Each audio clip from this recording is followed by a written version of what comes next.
Mark, good to see you. Today, we get to talk about the one money move that could add years to your nest egg. Let's address the number one fear of most retirees: running out of money. So, one way to make your nest egg last longer: figure out how to keep all of it in your pocket as opposed to sharing it with the government. So, take a look at this headline from the Wall Street Journal. How can converting your tax deferred accounts to Roth accounts add years to your retirement nest egg? Yeah, it's really interesting when you talk about Roth conversions, and a lot of people are debating on should I do it? When should I do it? Really, I think it boils down to looking at the math. Now, obviously, this incoming administration is promising to extend the tax cuts, but I would profess right now taxes are on sale.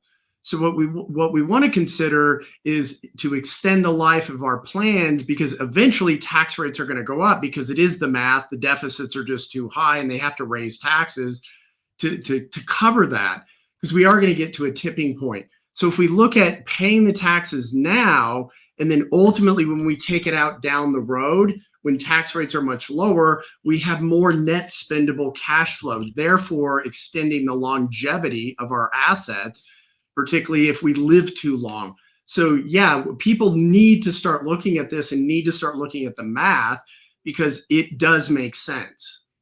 I'm glad you mentioned the tax cuts right now. And I think that's why Roth conversions saw a 44% jump in 2024. As you mentioned, we are living in this historically low tax rate right now. However, President-elect Trump has said he will extend these 2017 cuts.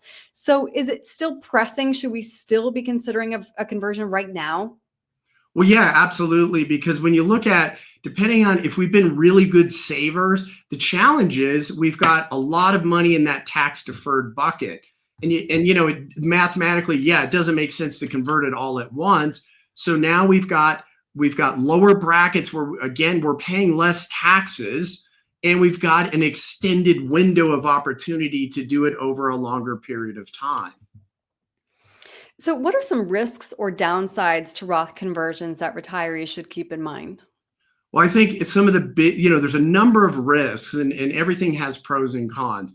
Now, obviously, yeah, most people, we don't want to pay taxes. So yeah, we want to make sure if we're significantly bumping us up into much higher brackets, that may not be beneficial. So that's where we've got this opportunity to extend that.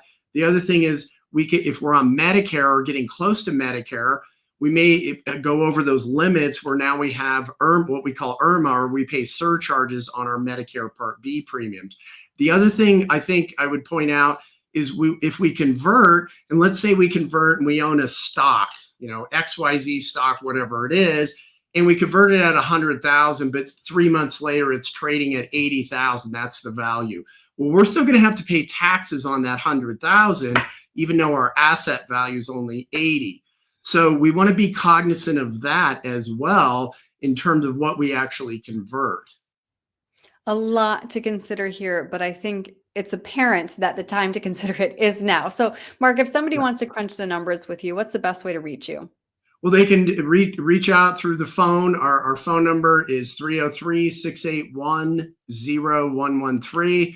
And obviously what we can do is we can set up an in-person appointment, Zoom call if you want to come into the office. But one of our team members will be glad to put you on our calendar. We can discuss, what's top of mind for you as far as this goes. Or you can go to our website, mcgregorwealth.com. And there's a calendar link in there. You can see my calendar and kind of set it up of a time that's appropriate for you. Great. Mark, thank you very much. All right. Thank you, Aaron. Have a great day. You too.